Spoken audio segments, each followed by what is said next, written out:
आज में कई जानकारियां हासिल हुई हैं। दंपत्ति नोएडा में एक डॉक्टर की कोठी किराए पर लेकर गिरोह चला रहा था। आरोप के मुताबिक ऑडिशंस के नाम पर मॉडल्स को बुलाकर अश्लील कंटेंट बनाने वाले धंधे का नेटवर्क यूरोप और अफ्रीका के देशों तक फैला हुआ है। उज्जवल किशोर और नीलू श्रीवास्तव को ईडी गिरफ्तार कर चुकी है। इस मामले में 15 करोड़ 66 लाख से ज्यादा की विदेशी फंडिंग की बात सामने आई है और इसकी जांच की जा रही है। ईडी की छापेमारी में 8 लाख कैश बरामद हो गए हैं। सोर्सेस के मुताबिक ईडी की रेड में 3 मॉडल्स भी मिली हैं। उन मॉडल्स के बयान दर्ज किए जा रहे हैं। इस रैकेट में 400 से ज्यादा मॉडल्स के शामिल होने के अनुमान है। पैसे के बंटवारे के लिए भी परसेंटेज तय था। 75% पैसे दंपत्ति खुद रखता था और 25% मॉडल्स को पेमेंट के रूप में मिलता था।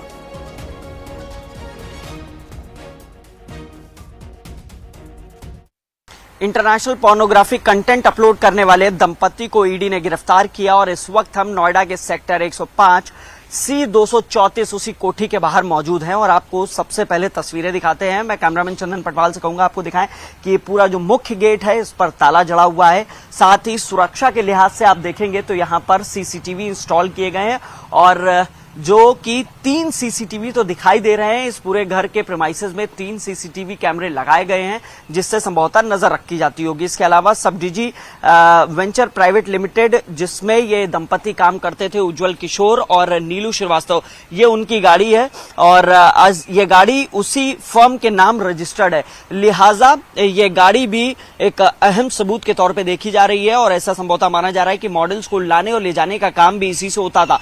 चूंकि यहां पे पोर्नोग्राफी शूट होती थी, यही वो मकान है जहां पर ईडी ने रेड की थी और उस दौरान दंपति को गिरफ्तार किया था और सूत्रों के मुताबिक 3 मॉडल्स मौके से हिरासत में ली गई थी और उनसे भी बयान दर्ज कराए गए हैं। और आपको बता दें कि जानकारी मिली है कि ये कोठी करीब 250 मीटर की है। जो अलॉटमेंट है एक चिकित्सक की ये कोठी है और साथ ही इसमें बेसमेंट है, ग्राउंड फ्लोर है, फर्स्ट फ्लोर है और बताया जा रहा है कि बेसमेंट में ही पूरा सेटअप किया गया था जहां पे ये शूटिंग की जाती थी।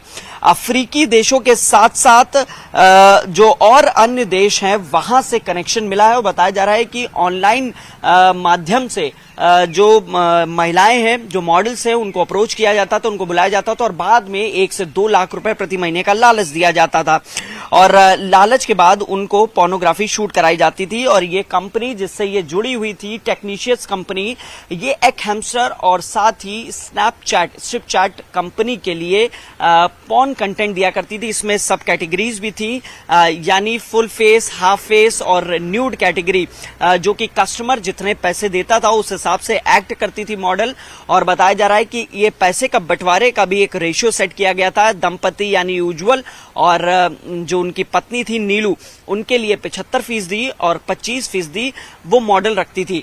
लिहाजा इस पूरे प्रकरण में इंटरनेशनल कनेक्शन भी खंगाला जा रहा है और बताया जा रहा है कि बॉलीवुड की जो बी ग्रेड एक्ट्रेसेस होती थी वो भी इसमें कहीं ना कहीं शामिल है। करीब 400 के आसपास ऐसे मॉडल्स हैं जिनको चिन्हित किया जा रहा है और इसके साथ ही जो चिन्हित किए हैं मॉडल्स, उनसे भी पूछताछ जल्दी हो सकती है। सूत्रों के मुताबिक ये जांच और आगे बढ़ेगी। फिलहाल नोएडा पुलिस ने भी इस तरीके के जो और पीजीज हैं जो सोसाइटियों में, आरडब्ल्यू में चल रहे हैं, उनको लेकर, उनके वेरिफिकेशन को लेकर आरडब्ल्यू से संपर्क करना शुरू कर दिया है। लेकिन एक सवाल जरूर उठता है कि क्या नोएडा पुलिस को इस बारे में भनक नहीं लगी? जो बीट पेट्रोलिंग जिसे कहा जाता है, क्या बीट के जो पेट्रोलिंग के कर्मचारी थे, पुलिसकर्मी थे, उनको जानकारी नहीं थी? ये बड़े अहम सवाल है। ईडी ने रेड की और उसके बाद इस पर्दाफाश हुआ है। कैमरामैन चंदन पटवाल के साथ हिमांशु शुक्ला, न्यूज़ 18 नोएडा।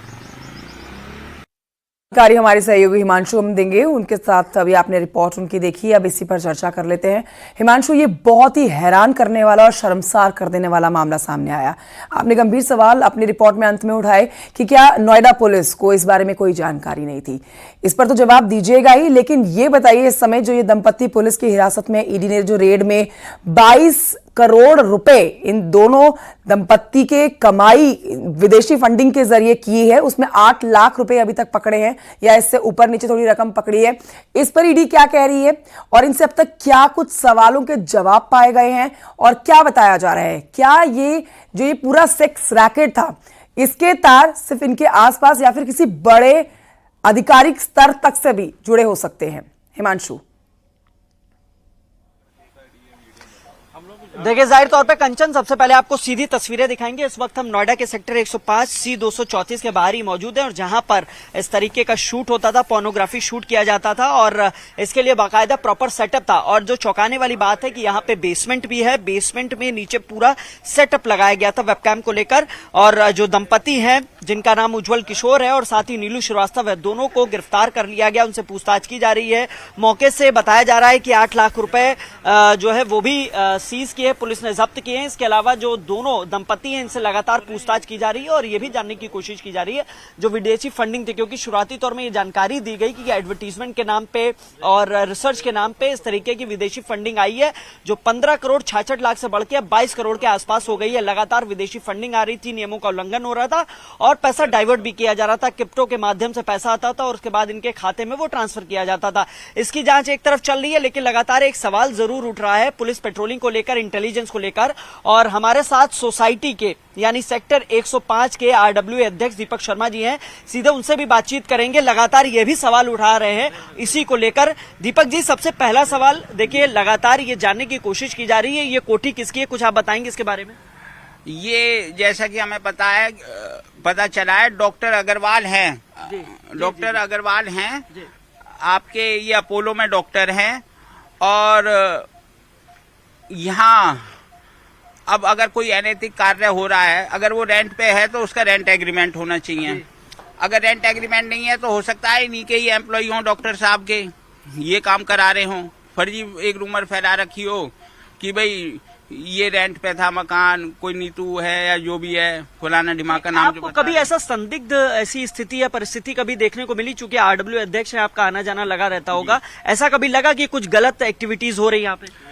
इस संबंध में पूर्व में पुलिस के उच्चाधिकारियों की जैसे फोनरवा के मार्फत बैठकें हुई हैं। मैंने अवगत कराया है कि यहाँ 1044 प्लॉट हैं और 1044 प्लॉटों में से लगभग 400 के करीब हमारे RWA के मेंबर हैं और जो नॉन मेंबर्स हैं अधिकांश यहाँ कंप्लीशन हाउस हैं और इस तरीके के मकान हैं। उनमें कौन रह रहा है कौन नहीं कुछ अता पता नहीं है। ये मैंने पूर्व में DCP ACP सबको अवगत कराया था और उसका रिकॉर्ड भी है मेरे पास। मानते हैं कि इंटेलिजेंस फेलियर है जब ED आ जाती है और नोएडा पुलिस को इस बाबत में जानकारी नहीं रहती? ये टोटली फेलियर है। कमिश्नरेट से लगता हुआ सेक्टर 105 यहाँ ऐसी घटनाएं घटित हो रही हैं, दुर्भाग्यपूर्ण घटनाएं घटित हो रही हैं और यहाँ इससे भी बड़ी घटनाएं घटित हो सकती हैं। कंप्लीशन हाउसों में कौन रह रहा है कौन नहीं उनका कोई अता पता नहीं है, कोई रिकॉर्ड नहीं है, ना RWA पे ना प्रशासन पे। मैं कह के थक चुका पुलिस वालों से कि भाई इनका पुलिस वेरिफिकेशन कराइए आप।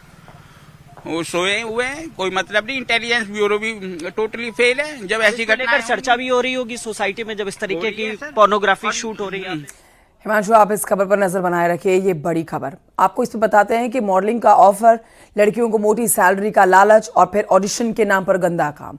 नोएडा में ऐसे ही एक सेक्स रैकेट का जो खुलासा हुआ है उस पर हमारे सहयोगी आपको जानकारी भी दे रहे हैं। अब देखिए, जांच एजेंसियां इस पर लगी हुई हैं। ऑनलाइन पोर्नोग्राफी वाले इस पूरे रैकेट में रकम के हिसाब से न्यूड कैटेगरी को तय किया गया था। फ्लैट में ही स्टूडियो बनाया हुआ था और वहीं से प्रसारण के सबूत भी मिल चुके हैं। देखिए special report.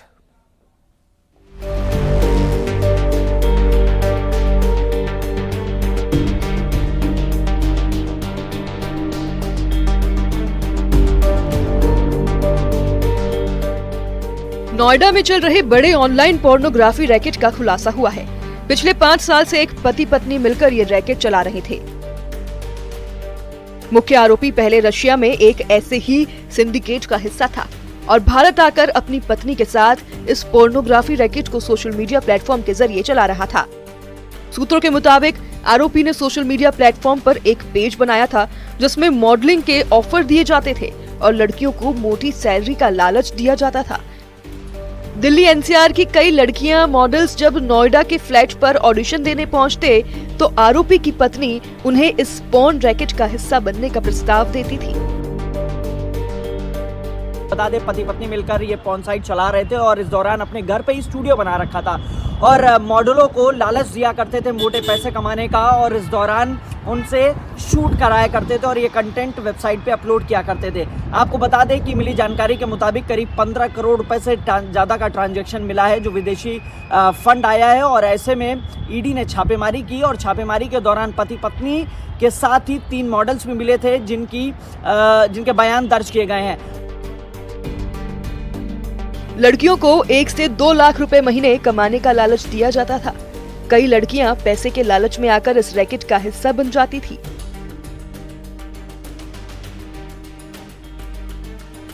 Social media page के जरिए लड़कियों को ऑफर, मॉडलिंग का ऑफर, पोर्नोग्राफी का काम, मोटी सैलरी के नाम पर लड़कियों को धोखा, फ्लैट में ऑनलाइन स्टूडियो, पोर्न कंटेंट का प्रसारण, half face show, full face show, nude category बनाई, हर कैटेगरी के हिसाब से ग्राहक से रकम की मांग। ईडी की टीम ने जब इस फ्लैट पर छापेमारी की तो वहां रैकेट में काम करने वाली 3 मॉडल्स भी मिली जो उस वक्त ऑनलाइन जुड़ी हुई थी। वहां एक प्रोफेशनल वेबकैम स्टूडियो भी मिला। फ्लैट के ऊपरी हिस्से को एक हाईटेक सेटअप में बदला गया था जहां से ऑनलाइन कंटेंट प्रसारित किया जाता था। कमाई का 75% हिस्सा पति पत्नी के पास जाता था, जबकि 25% बाकी का हिस्सा लड़कियों को दिया जाता था। ऑनलाइन